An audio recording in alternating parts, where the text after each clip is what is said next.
Amigos y colegas, muchas gracias por acompañarnos en esta nueva edición de tu programa AgroCip, ya preparándonos para las fiestas patrias, donde no solamente estaremos viendo la transmisión del cambio de mando de gobierno y saludando al nuevo presidente electo Ollanta Humala-Tasso, a quien le deseamos los mayores éxitos y las voluntades de parte no solamente de nosotros como profesionales agrarios de colaborar y coadyuvar a un gobierno que signifique el bienestar de la nación y el bienestar de las mayorías en nuestro país. Los profesionales agrarios nos sumamos a la voluntad de seguir apoyando y de seguir colaborando y de seguir poniendo el hombro hacia el compromiso con el desarrollo de la nación.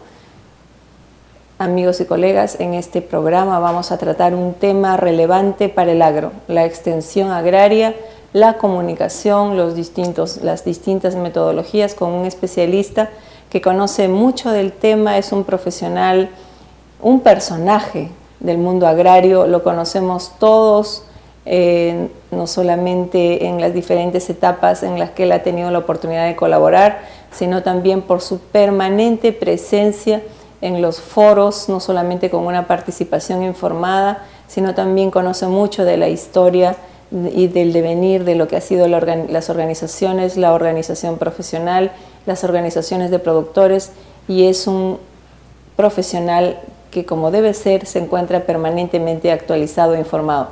Me refiero al ingeniero Manuel Castillo Solórzano, a quien tendremos el gusto de entrevistar en una siguiente secuencia. Volvemos.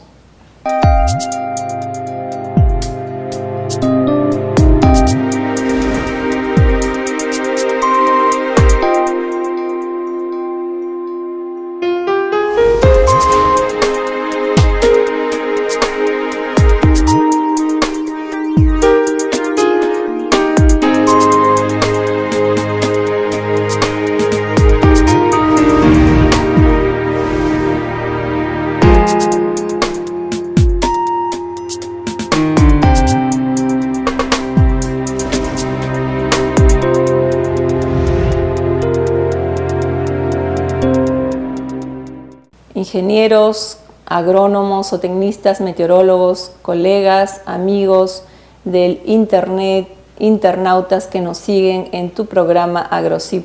Es un gusto para nosotros recibir en esta edición de AgroCip a un directo colega y amigo, el ingeniero Manuel Castillo Solórzano, Manuelito, a quien lo tratamos así por el afecto que le tenemos. Te damos la más cordial bienvenida al set de RTV Ciblima, donde emitimos este programa AgroCip, que lo auspicia también el capítulo de Ingeniería Agronómica y Zootecnia. Para nosotros es un gusto recibirte. Eres una persona además que estás en permanente ayuda y presencia no solamente al capítulo, sino a las organizaciones agrarias. Tu sentir como parte de lo que es la organización profesional y tu presencia con el capítulo de Ingeniería Agronómica y Zootecnia. Muchas gracias, Carmen, de haberme invitado. Me siento muy honrado de que esta invitación me permita exponer algunas ideas que se tienen sobre estos aspectos de educación y extensión en el medio rural. Muchísimas gracias, Manuel. Manuel Rubén Castillo Solórzano es ingeniero agrónomo de la Universidad Nacional Agraria La Molina. Además, también tiene la especialidad de zootecnia y el posgrado, especialidad en educación y extensión agraria. Un tema de trascendental importancia en nuestro medio, considerando que la pequeña agricultura, que la agricultura de subsistencia, incluso la mediana agricultura, requieren de procesos de transferencia tecnológica a través de servicios de extensión agraria, y él nos va a hablar sobre el tema. Su experiencia profesional es en el sector público, en el Servicio Cooperativo Interamericano de Producción de Alimentos, en Educación Técnica Agraria, en la Oficina de Planificación Agraria del Ministerio de Agricultura, y en el sector privado, en empresas campesinas, en la Dirección General de Comercialización del Ministerio de Agricultura, en la Organización Nacional Agraria, en la Junta de Usuarios de Agua como gerente general. Nos va a hablar también de lo que significa el trabajo o lo que significó su trabajo en la Junta de Usuarios, gerente técnico de las diferentes juntas de usuarios a nivel nacional, y actualmente consultor y asesor de organizaciones agrarias. Manuel, tú te has especializado en un tema que se requiere mucho en nuestro país, pero que todavía no hay un criterio formado sobre su real necesidad, no solamente para elevar la producción, para elevar los rendimientos, para utilizar los insumos adecuados y tener insumos a menor costo, para gestionar todo el sistema de producción agronómica y pecuaria, que te lleven no solamente a un éxito productivo, sino también a un adecuado manejo de los recursos naturales. Coméntanos primero qué es la extensión agraria, cómo se compone la especialidad de extensión agraria y cuáles son los aportes que puede realizar la extensión agraria dentro de nuestro país. En principio, con este servicio que has mencionado, se tenía un servicio en que era nexo entre la investigación y los agricultores, campesinos, comunidades campesinas, agricultores en general. Se tenía un plan costa, un plan sierra y un plan selva. O sea, se trabajaba de acuerdo a la idiosincrasia y la interculturalidad que existe en el medio rural. O sea, ¿de qué años estamos hablando? Temas, ¿De qué años estamos hablando? Y esos temas ya lo practicábamos nosotros, las agencias de extensión, porque teníamos la familia rural como centro de interés para nuestro trabajo. Entonces nos interactuábamos con los institutos agropecuarios, por eso de ahí pasé a educación. O sea, la educación técnica agropecuaria, primero los núcleos escolares campesinos y las escuelas unidocentes enseñaban a la educación primaria. En los núcleos escolares campesinos ya venía el huerto, la granja escolar, que la agencia de extensión asesoraban también. En este equipo había mejoradoras del hogar rural. Entonces atendíamos a la familia rural interactuando educación con extensión rural. De esa manera, el extensionista al hombre, la mejoradora del hogar a la mujer y la educación a los niños y jóvenes y adolescentes.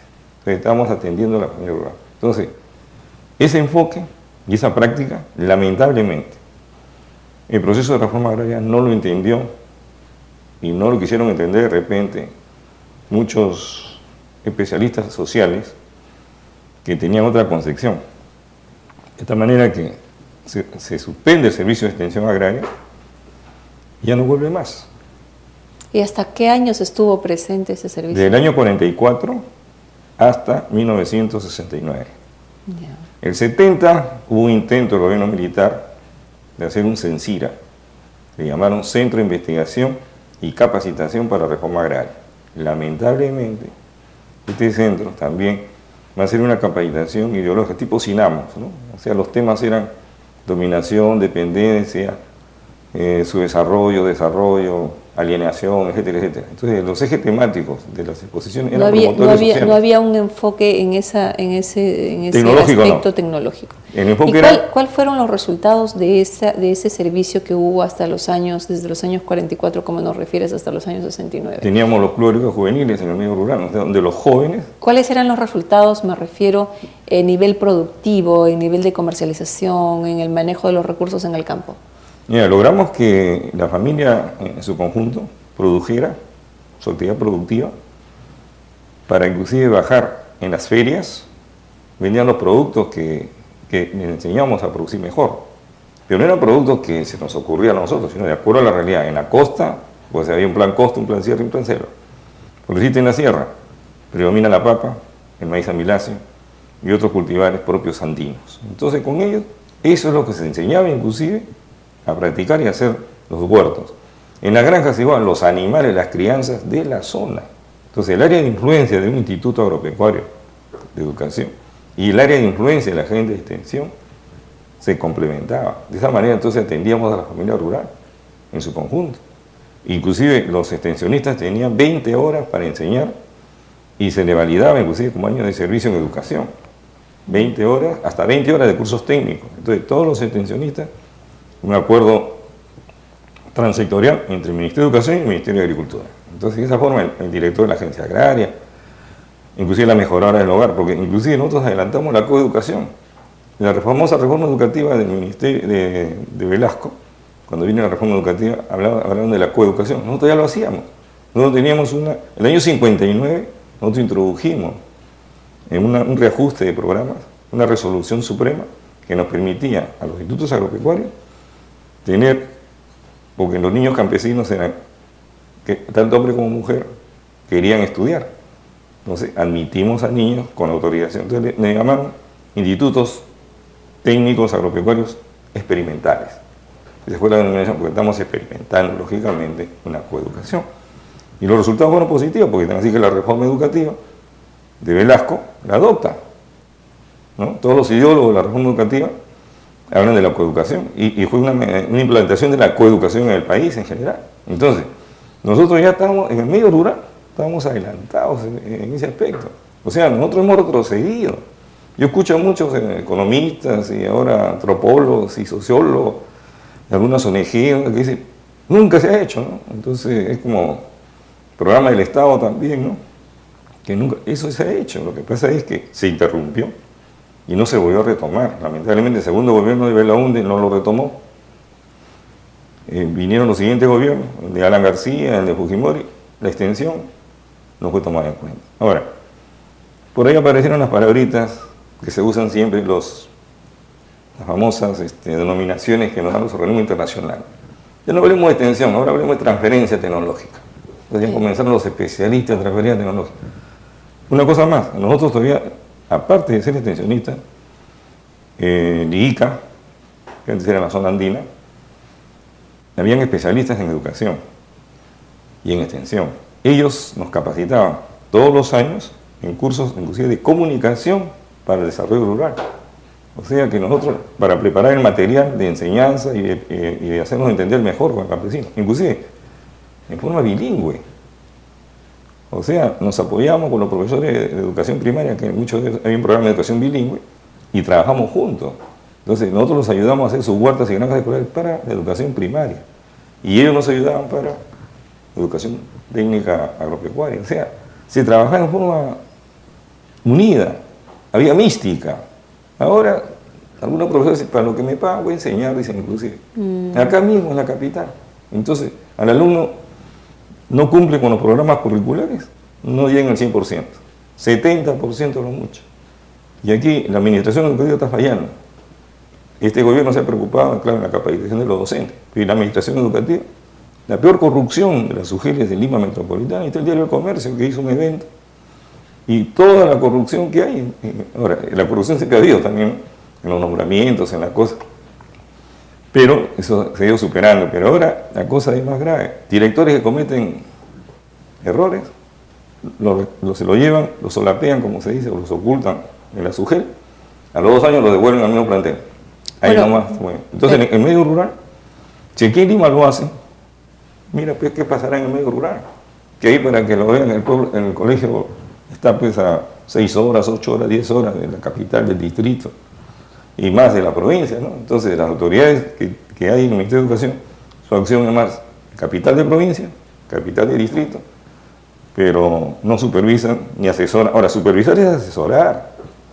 Supervisar no es ir a ver y sancionar, sino asesorar. Claro. Eso es lo mejor que hay que entender, ¿no? Claro. Entonces, ahora, los métodos y técnicas de extensión, que se complementaban con los métodos y técnicas de enseñanza técnica, las hojas de instrucción, por cultivo y crianza, también los presupuestos que hacíamos. Nosotros teníamos un curso que se llama Proyectos Agropecuarios Supervisados, donde o el extensionista o el ingeniero del agropecuario supervisamos esos proyectos en la comunidad campesina, de donde venían estos muchachos como estudiantes. Además, teníamos internado. O sea, había internado. Estos chicos dejaban su comunidad y venían a estar internos con nosotros. Es usual decir o señalar y escuchar de que nuestros promedios de rendimientos en la actualidad están como hace 30 años. Entonces, quiere decir que efectivamente confirma lo que estás diciendo de que en esa época habían llegado a un nivel de desarrollo productivo y tecnológico con factores más desarrollados y que se están equiparando a lo que tenemos en esta época. Ahora sale la innovación, por ejemplo. Nosotros innovamos porque, lógicamente, muchos de nosotros estamos, ¿qué te digo? Prácticamente, entre comillas, abandonados, porque para venir a Lima, cuando veníamos, hasta los colegas de acá de Lima se burlaban, tanto los pensionistas como los educadores, nos decían, ustedes están trabajando donde el diablo perdió el poncho. Sí, no, pero estamos haciendo país, pues.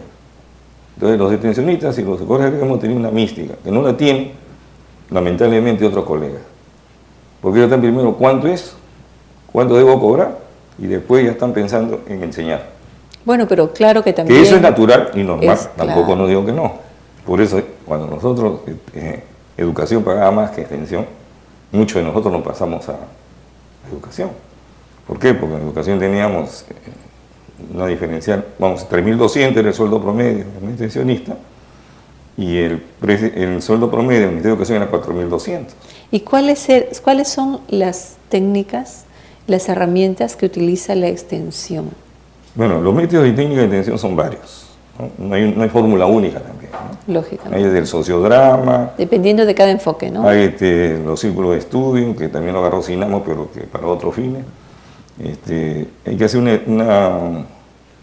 la metodología es hiperactiva y participativa. O sea, hay un interaprendizaje con el agricultor. O sea, tampoco vamos a enseñarle y decirle, haz esto porque vienes haciendo esto. No, hay razones de ser. Qué bueno que estás tocando el tema, Manuel. Permíteme una interrupción porque el conocimiento actual puede llevar a condiciones de manejar mejor los sistemas de producción agrícola y pecuario, pero en determinados aspectos y en determinado sistema productivo, porque lo que acabas de señalar tiene que ver con lo que significa rescate, revalorización de los conocimientos ancestrales y de los conocimientos propios, que además están muy presentes en gran parte de nuestro país y que a veces colisiona cuando no se sabe manejar adecuadamente ambos sistemas. No se sabe comunicar. Correcto. Por eso esos cursos de comunicación que nos dieron, el IICA, en este caso la zona andina, nos fue capacitando para comunicarnos mejor con el campesino y con el agricultor. Entonces, de tal manera que nosotros mismos preparamos nuestro material, el franelógrafo, nosotros mismos hacíamos, porque antes comprábamos los papeles nosotros mismos, nuestros plumones y todo, y nosotros íbamos al campo y a explicarle al campesino. Y aprendíamos de ellos, o sea, no íbamos a imponerle, ¿no? Decir, oye, mañana vas a cultivar ahora así o asá, no. Analizamos una especie de análisis de situación o diagnóstico, como diga uno, pero rápido, y veíamos por qué Juan Mamani siembra así. ¿Ah? Y años viene haciendo así, y los rendimientos no son tan malos, había que ver rendimiento, pero podemos innovar. De ahí venía la innovación. Entonces conversábamos con ellos, dialogábamos, y de ese diálogo, ese interaprendizaje de ambos, o sea, la metodología básica, el campesino aceptaba. Entonces le decíamos, bueno, vamos a esta parcela de 500 metros, vamos a hacer acá tantos surcos, y vamos a sembrar así. Ahora con lo tuyo, lo que siempre sigues haciendo también, pero estamos innovando algo, hemos modificado algo. Entonces, veía el rendimiento, acá rendía más, entonces recién él ya aplicaba. Pero que tú le digas de frente, mira, este es mi método, te va a hacer ganar más, de frente. Claro, pero tampoco se trata de suprimir el conocimiento ancestral por el conocimiento nuevo, digamos, o el conocimiento tecnológico actual, sino yo, como te repito, de llevar ese conocimiento tecnológico actual para el buen uso de insumos dentro de una agricultura convencional, para un buen manejo de prácticas agronómicas. Prácticas agrícolas. Claro, dentro de lo que es un sistema convencional, pero también dentro de eso involucrar el conocimiento ancestral. ¿A qué me refiero? Por ejemplo, el conocimiento del uso de las plantas como repelentes, como incluso hasta como mismo herbicidas y fungicidas que se suele utilizar para la curación en los diferentes tipos de ganados y crianzas, las formas de paliar los efectos de las heladas, las formas de organizar la distribución del riego cuando hay sequías y con pequeñas dotaciones de agua. O sea, es decir, existen conocimientos para manejar eso y que han permitido la sobrevivencia no solamente de nuestra biodiversidad, sino de todas las familias que viven y producen en todas las zonas medias altas, ¿no? Por ejemplo, lo que has tocado, los cercos vivos, ¿no? Plantas arbustivas. ¿Por qué el campesino ponía esas plantas alrededor de su potrero, de su chacrita, de su chacra? Nosotros aprendimos que la razón, y él decía, yo pongo eso porque ahí hay insectos, se hospedan insectos que depredan a los maléficos, claro, a los malos. El control biológico. Hacían control biológico. Estaban haciendo control biológico. Entonces, además, nosotros nos enseñaron que había el control mecánico, físico, el biológico y el químico. Parte del manejo integrado. El químico es ya en la última, en caso después ya que no puedas hacer, ¿no?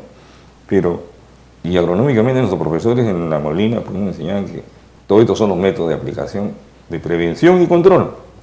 Mucho se hablaba de prevención y control, no que se nos presente también la plaga y recién actuamos, no, prevención y control.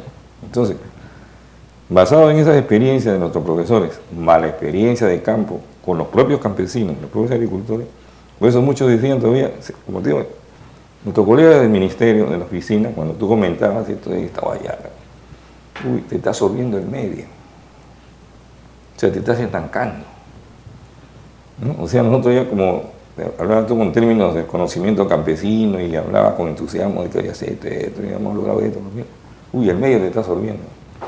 Entonces, ese nivel tecnológico, entre comillas, de ellos, que nosotros estábamos pues perdiendo. Porque hay por ejemplo, biotecnología hay hasta para preparar la chicha de jora. Claro, para hacer fermentar la chicha y esas cosas, los campesinos tienen sus secretos. Claro. ¿No? Entonces, y eso es biotecnología también. Claro, y no solo los de sierra, en selva también tiene. En selva, por ejemplo, en Masato, la saliva de las ancianas es la que ayuda a fermentar y qué rico masato tomamos, porque no sabemos cómo se han hecho, ¿no? Entonces, todos esos conocimientos ancestrales, ¿no? Y también tuvimos pues educadores de la talla de, había un brasilero que vino, Pablo Freire, que era el método psicosocial y era el método que decía, nadie enseña a nadie, todos aprendemos, ¿no? Ese era un poco con la reforma educativa, es el único valedero realmente este brasilero que lo tuvimos acá y lo llevamos nosotros al campo. Entonces a Ayacucho, fue a Ancas, fue a varios sitios donde él quería ver, ¿no? Cómo trabajaba. Entonces le mostramos. Y eso él dijo, pero ¿y esto se va a seguir? No sabemos si va a seguir, pero efectivamente ya no siguió, porque como es sencillo. Bueno, nosotros todavía creyendo que podíamos interactuar y ofrecernos, como yo he escuchado lo que tú has dicho, nosotros los gobiernos nos ofrecemos los profesionales a colaborar y hacer, ¿no? Pero parece que no toman en cuenta los políticos, porque mira, esa vez hablé con Dante Castro Moreno, teniente coronel, director de Sencira, y habíamos dado un curso en mayo del 69, un mes de curso de reforma agraria en Incora. Dio la casualidad, yo fui por educación y él fue por el gobierno, porque él militar, pues, ¿no? Entonces cuando, por esa confianza, Dante, ¿no? Entonces se cierra el servicio de extensión, se cierra el servicio de educación técnica, se cambia la moneda. Entonces le digo, mira, tú tienes 350 ingenieros de diferentes especialidades en el CIPA, que ahora ya no se llamaba CIPA con C, sino CIPA con S, Servicio de Investigación y Promoción Agraria. Cálatelos a Sencira, tienen sus presupuestos, todos están con presupuesto.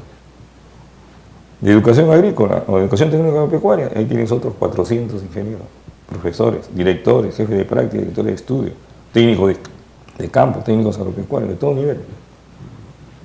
En las cooperativas, en todas las cooperativas agrarias de producción, que un programa ustedes son centros de investigación y capacitación para la reforma agraria. Entonces, la nueva estructura agraria requiere capacitadores, pero que conozcan de capacitar, no de promotores sociales que iban a hablar después de Lenin, de Marx y de Perico Los Palotes, pero no le van a... Y lo otro, voten a los ingenieros, porque esa era la mención.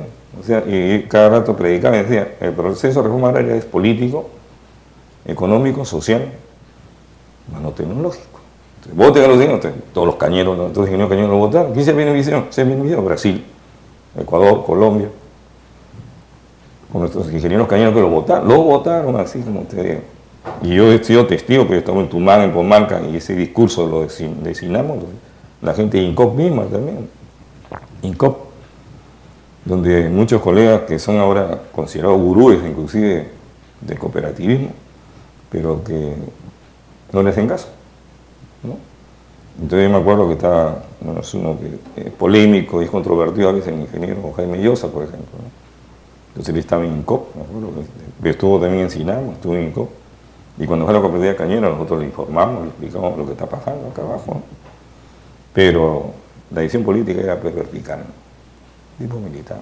Entonces, lamentablemente, por ejemplo, Guando, ¿dónde está la naranja Guando? ¿No? Se quería hacer, tú planteabas un plan de explotación de la empresa en la cooperativa. No, ingeniero, usted está acá, el ingeniero Samanés, el director general de Reforma Agraria, Benjamín Samanés Concha, nos ha dicho que solamente llevamos una escala de sueldos y salarios. Eso es para probarlo. Así que la Asamblea va a tratar ese punto como único punto de agenda.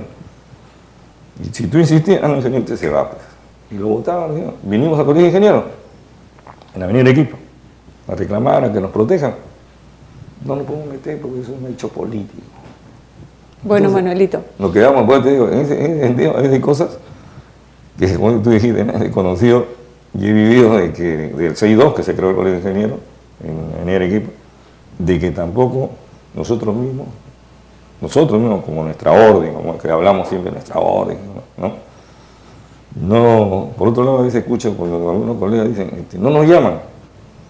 Creo que no nos van a llamar, porque el político no va a llamar al técnico. O llama a un técnico para ver cómo le sustenta. Vamos a volver en una segunda secuencia para hablar ya del tema de organizaciones donde tú has participado de manera permanente y nos vas a poder dar una información no solo histórica, sino luces sobre cómo mejorar y aportar. Volvemos en una segunda secuencia, no sin antes saludar a nuestros militares, a nuestros buenos militares que, aunque yo no sé las frases militares, pero que con el honor y la lealtad hacia la patria, hacia el bienestar común y hacia el bienestar de la nación, con el respeto a todos los ciudadanos de nuestro país, vienen ejerciendo la defensa de lo que les corresponde y el planeamiento de lo que les corresponde realizar a favor de nuestra nación. Y asimismo, en el entendido y la comprensión de lo que significa el aporte de las profesiones y las especialidades agrarias, también al servicio del desarrollo no solo tecnológico, que es un pilar importante, sino también de lo que representa un desarrollo integrado e inclusivo en costa, sierra y selva. Volvemos en una segunda secuencia con el ingeniero Manuel Castillo Solórzano, hablando en esta oportunidad después de organizaciones agrarias. Volvemos.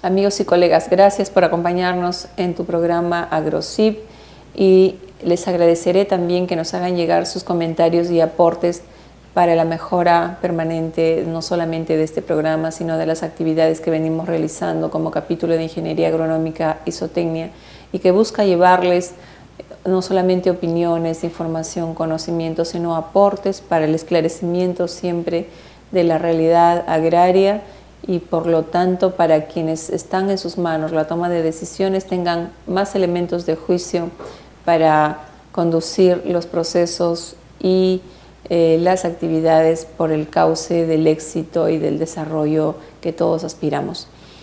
Manuel, las organizaciones agrarias, tú has estado y estás muy vinculado al tema, no solamente en la parte de organizaciones agrarias de productores, sino también como organización profesional. Y para eso también hay que decirlo públicamente que siempre eres no solamente muy bien recibido, muy bien apreciado, sino que también conoces la temática y conoces la parte histórica en los diferentes escenarios porque los has vivido.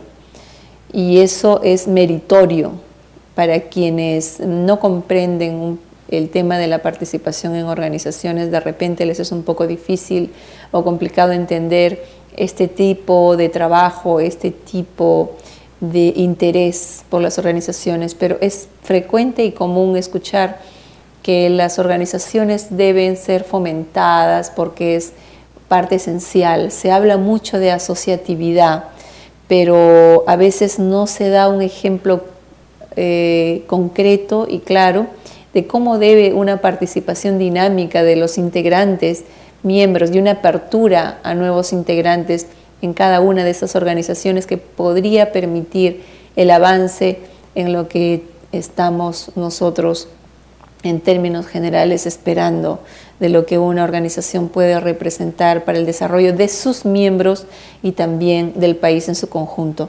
Coméntanos sobre lo que conoces sobre organizaciones agrarias y también ayúdanos a enfocar cómo mejoramos el desarrollo de las organizaciones.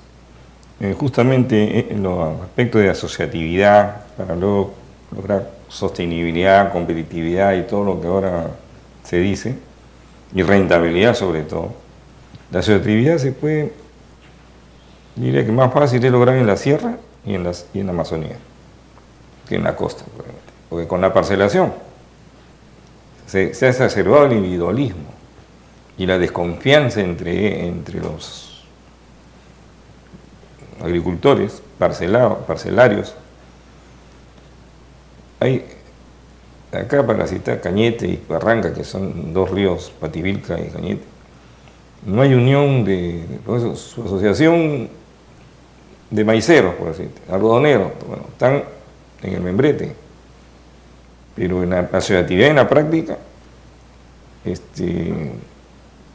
te digo? No sé, o hay intereses de mantenerlos divididos, porque hay un dicho que es dividir y reinar. Así es, así de tal manera que los sectores de río, por ejemplo, están las comisiones regantes, pero acá este sector es más maicero, lo de acá también. Entonces, en el caso de Cañete hay como 4 sectores maiceros importantes, ¿no? Pero ya deberían tener una directiva definida y tú le dices, bueno, ¿cuándo forman su directiva? Ya lo vamos a hacer, ya han pasado, desde que Lucho León, del TLC también se firmó, y no hay una nueva directiva. Ya son ¿Cómo ha sido, primero coméntanos cómo ha sido la evolución de las organizaciones en nuestro país? Antes de la reforma agraria, teníamos la Sociedad Nacional Agraria, y habían comités y asociaciones de productores, más asociaciones que comités. Los comités, por ejemplo, una de las más importantes que trabajó mejor era la Asociación Nacional de Productores de Arroz, la AMPA. Después los maiceros, los sembradores de caña, ¿no? Inclusive había también asociación de esparragueros, solo en el norte, porque en el norte empezó la cosa más que en el sur ahora ha rebasado. Pero Trujillo, ahí había esparragueros y tenían su comité. Entonces, la Sociedad Nacional Agraria viene la reforma agraria y la liquidan. Entonces se forma la CNA, la Confederación Nacional Agraria. La Confederación Agraria entró más, como te decía, la capitalización ideológica, política, etc. Organizacional, muy poco. Ahora, la Sociedad Nacional Agraria en ese momento, ¿quiénes la integraban? La integraban todos los productores hacendados, lógicamente, productores de algodón, por eso le decían los varones del algodón. Los que hoy tienen su asociación de empresarios agrarios. que formaron sus empresas nacionales agrarias, pero ahí quedó también, ya también tiene una vida muy limitada, no prosperó. Ellos formaron su asociación, formaron su Fundación Perú también inclusive, ¿no? Entonces pidieron 6 estaciones experimentales que Absalón Vázquez se los dio. Es decir, ha habido intento de sesgarse también, ¿no? Entonces, el problema, la parcelación ha sido, en lugar de ser un remedio, ha sido un cáncer para la estructura agraria. Porque si la asociatividad se hubiera dado, por eso digo, el CENSIRA fracasó como centro de investigación y capacitación agraria para la reforma agraria. Entonces se suponía que ese CENSIRA, según Dante Castro, iba a ser mejor que el ICIRA de Chile, que era un centro que tenía el gobierno de Allende en Chile para los campesinos. O sea, el mejor instituto para América Latina y el Caribe iba a ser el CENSIRA.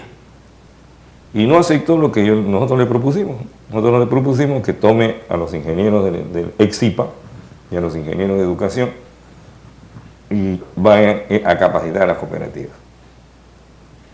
No dijo obsoletos, pero claro, obsoletos ¿por qué? Porque no usábamos los términos que usaban los sinamistas. Claro, pero a lo que vamos en esta parte es, después de la sociedad, con lo que nos estás contando, surge la Organización Nacional Agraria. No, la Nacional Agraria nace el 80. Ok.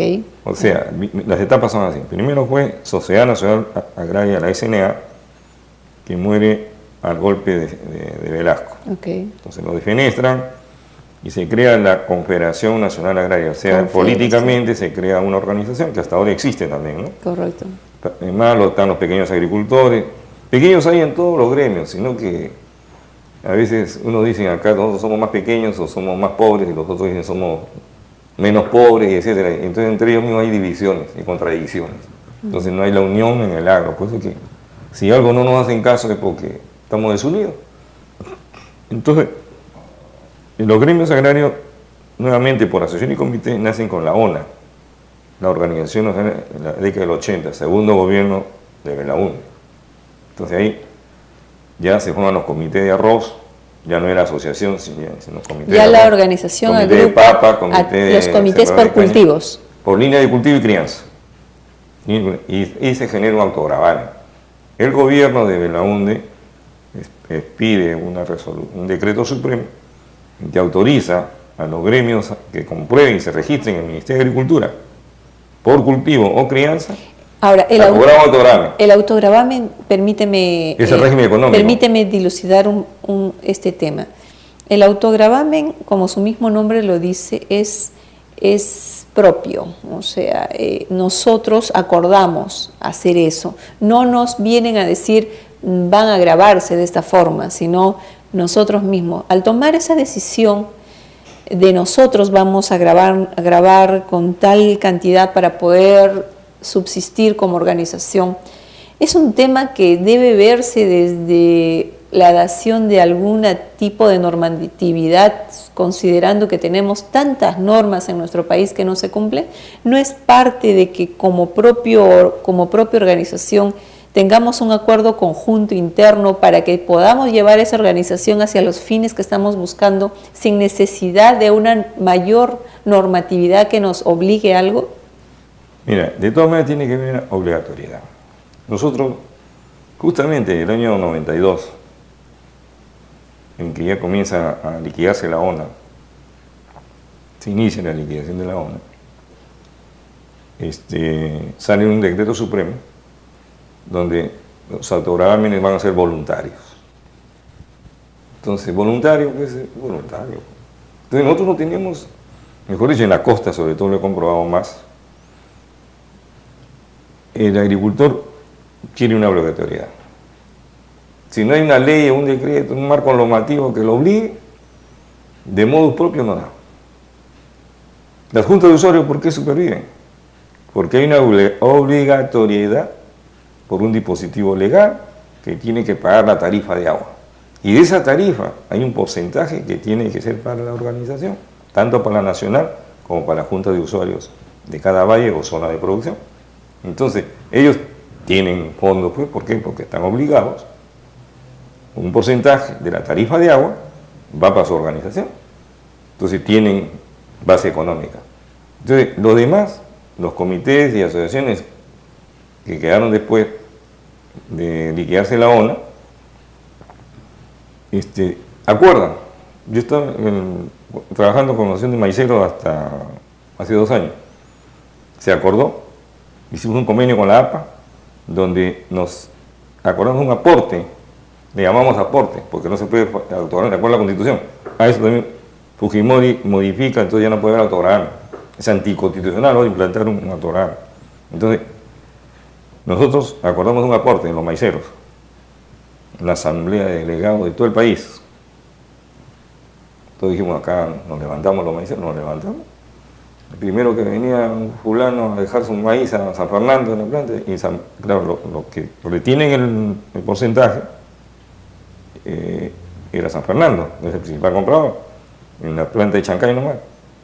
Agricultores de Barranca, de Cañete, no, si yo no estaba en la asamblea, yo no acuerdo que me descuenten, ¿no? Pero para exigir, sí, apoyo, qué hace la asociación, qué hace el comité, etcétera, etcétera, si son buenos para emplazar. Bueno, pero entonces... Para acordar, o sea, el mismo agricultor... Bueno, pero entonces hay un problema, digamos, de carácter sociocultural para poder conformar organizaciones que tengan un nivel ya el otro cuento, digo cuento porque eso del consenso es un cuento, porque Nueva Sagrapa es un consenso en todo el valle, pues. Siempre la sociedad tiene unos que están en pro y otros están en contra, siempre hay contradicciones, entonces las controversias se van a dar. Entonces tú lo que tienes que decir, ¿qué acuerda la mayoría en el valle? Eso vale, y los demás tienen que acatar, pues. ¿Por qué? Porque es mayoría, somos mayoría, ¿no? Entonces, eso era el acuerdo cuando se hacía el autograma. O sea, había algunos que me decían, no. Por ejemplo, me acuerdo que el presidente de la Junta de Usuarios, inclusive siendo de posición, de Cañete, me dijo un presidente una vez, cuando yo era gerente de la Junta Nacional, me dijo, yo no importo la Junta Nacional porque yo no estaba en la asamblea y a mí me han elegido recién, no sé nada de eso. Bueno, y no aportó. O sea, como te digo, así hay casos en que organizaciones de base dicen, bueno, sí hay que hacer otra vez, pero que todo se quede acá. Está bien, se puede quedar acá, pero hay niveles. Pues a la ONA se le daba un 10%, después subimos a un 20% de ese autograma. El Comité Nacional tenía un otro 20%. Ahora, el 60% se quedaba en la base.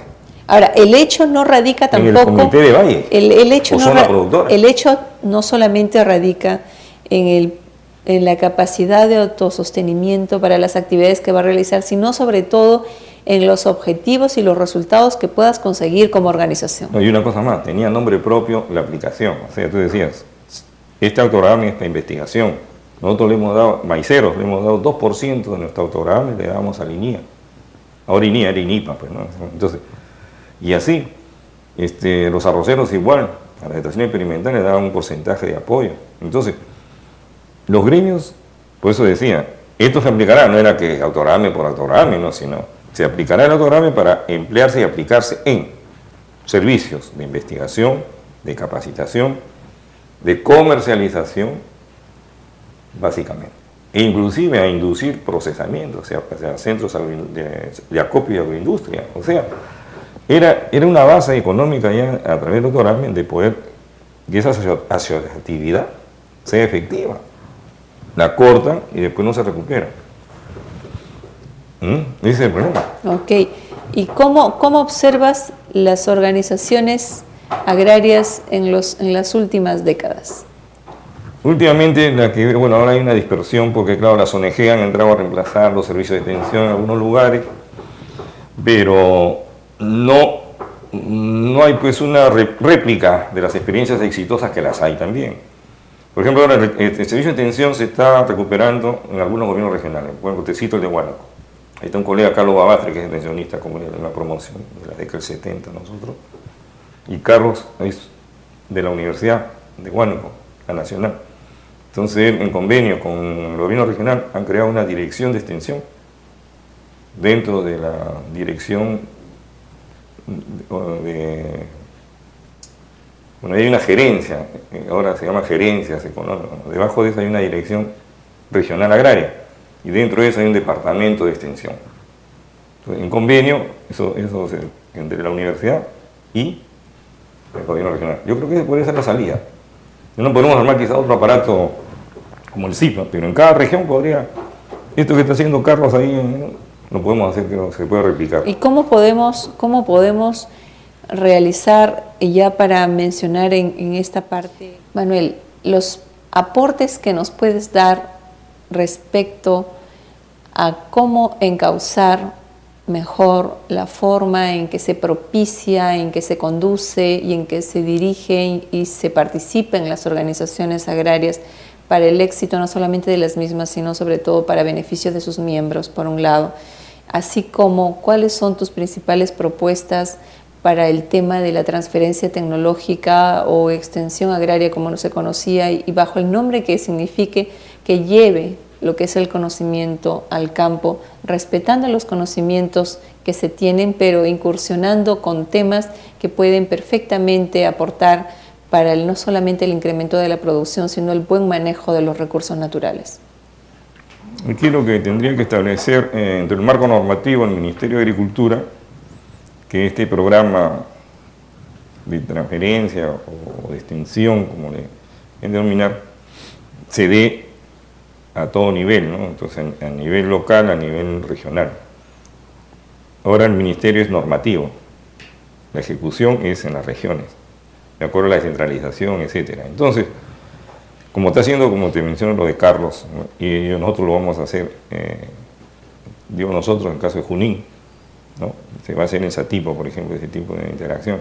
De tal manera que, con la agraria, lo que está haciendo y el colegio de ingenieros, lógicamente, acá tiene que entrar. Acá tiene que haber una actividad de cooperación institucional y con la actividad pública y privada.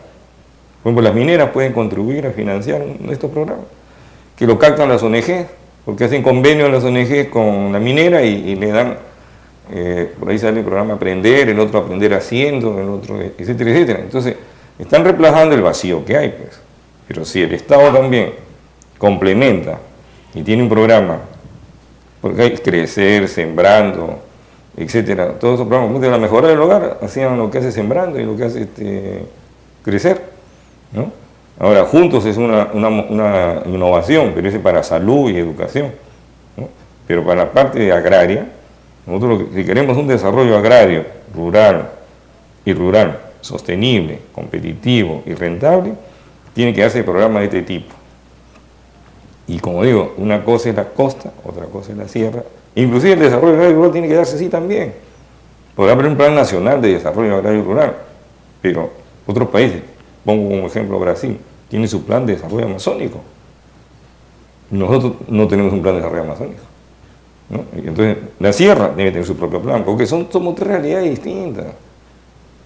No es lo mismo estar en la sierra que estar en la selva, ni estar en la costa. Entonces, todo, como hemos dicho, la idiosincrasia, lo cultural y los comportamientos, inclusive la participación misma.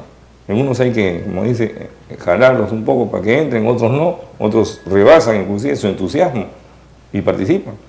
Y hay experiencias exitosas en este momento que hay que sistematizarlas. Muy bien. ¿No? En cada región, Un aspecto final ya, la profesionalización, no solamente en el sector agrario y en sectores donde es necesaria la presencia del profesional que por sus conocimientos, su experiencia y además el interés de ese tipo de actividad profesional que por eso lo ha estudiado, está todavía no en la medida en que debería estar la profesionalización del sector agrario. Tú tienes 2 especialidades como agrónomo, como zootecnista y además eres especialista en extensión agraria. Dinos finalmente cuál es tu modo de ver sobre la profesionalización del sector agrario. Bueno, quizás en abrirse en tantas especialidades nos ha también un poco complicado, diríamos así, ¿no? Nosotros cuando siempre hay actividad, más predomina actividad mixta, es agropecuaria, agronómica y zootecnia. En la sierra, por ejemplo, uno va a ver un fondo y tiene que agarrar la cosa. Entonces, soy agrónomo, pero necesitaría 2 profesionales, un zootecnista y un agrónomo. Quizás eso, pero bueno, ahora ya lo hay, ¿no? Hay zootecnistas. Antes el veterinario solamente era sanidad. Ahora el veterinario se ha metido a criar y se ha metido a la producción. Nosotros los zootecnistas tenemos producción, no entramos a sanidad para complementarnos con el veterinario. Pero eso nos han roto tantas universidades que han salido ahora. Tenemos acá la Científica del Sur, donde colegas de La Molina han entrado ahí a crear facultades de zootecnia y sacan un veterinario zootecnista combinado y para desplazar a su misma alma mater, ¿no? O sea, es un exceso de universidades. Hay un exceso de universidades con facultades tanto de particulares como públicas, ¿no? Por ejemplo, ese lío de Tayacaja, yo he trabajado en Tayacaja. Si tiene una universidad en Huancavelica, es como vestir un sándwich, sino que estamos a 1 hora de Huancayo. Huancayo hay como 5 universidades particulares y 2 nacionales, ¿no? A nivel porque entonces ahí deberían los chicos, porque están cerca. Claro, es decir, no se está en algunos casos ejerciendo una orientación técnica de que el conocimiento que se debe propiciar debe ser especializado a determinados niveles donde haya una demanda laboral y una necesidad no solamente del campo, de la urbe, pero en bases realistas, ¿no? Y no propiciar de repente política o demagógicamente instituciones, temas o centros que luego creen un malestar cuando quienes salen al mercado laboral se encuentran con una realidad que no los favorece. Inclusive, este caso de Tayacaja, 2 congresistas propician, antes de las elecciones, lógicamente, seguramente pensaron en la reelección, entonces dijeron, vamos a sacar la universidad. Universidad en Barranca, universidad en Cañete, acá en Lima hablando, ya están hablando de otra universidad en Cañete, otra universidad en... Entonces, este panorama también, no sé, la Asamblea Nacional de Rectores, ¿no? Ahí debería tamizarse. Y los colegios profesionales también deberíamos tener nosotros opinión en ese aspecto, porque ¿qué pasa? Nosotros somos el producto de las universidades. Y si nuestras universidades, nuestras alma mater, nosotros hablamos de la UNI y la Agraria, que son los que más estamos acá en el colegio de ingenieros, pero hay otras universidades, que hay algunas que han salido, son respetables, pero hay otras que dejan mucho que desear, y entonces ahí viene el problema. El profesional no está bien preparado, y ahora, si somos 25 regiones, y debe haber una buena universidad pública en cada región, y una buena universidad privada para que compita y haya competencia también, podría ser eso lo ideal, ¿no? Pero ese es el ordenamiento de gobierno. Pero ¿qué pasa? Acá se ha actuado políticamente. Si te recuerdo un punto. Cada agropecuario, antes se creaba por iniciativa, los colegios se creaban por iniciativa parlamentaria, en la época que yo estaba en educación. Entonces venía un senador, venía un diputado con su proyecto. Créame el agropecuario en Lircay, por decirte Huancavelica. Pero aquí, ahí nomás al frente, a 6 kilómetros ya había un agropecuario. Pero él quería pues en Lircay, porque él era de Lircay. Manuel, estamos ya contra el tiempo. Podríamos conversar mucho tema con el ingeniero Manuel Castillo, porque él les podemos garantizar que conoce de cerca cada una de estas realidades de las organizaciones agrarias y lleva un compendio de todos los procesos en que han evolucionado estas organizaciones y conoce perfectamente a quienes han intervenido además en ellas. Para nosotros es un gusto y será un gusto siempre recibirte. Volveremos a realizar una siguiente entrevista en otra oportunidad donde podemos profundizar algunos temas vinculados a estos aspectos que hemos tratado ahora como extensión y organización. Un fuerte abrazo para todos ustedes y no dejen de vernos y además de enviarnos sus sugerencias. Con el mayor cariño y gusto estamos aquí atendiendo este programa para llevarles un aporte en información, en opinión y en conocimiento dentro de nuestras posibilidades, y agradecemos que ustedes también estén al otro lado de la pantalla. Un fuerte abrazo y volvemos en la siguiente edición de AgroZip.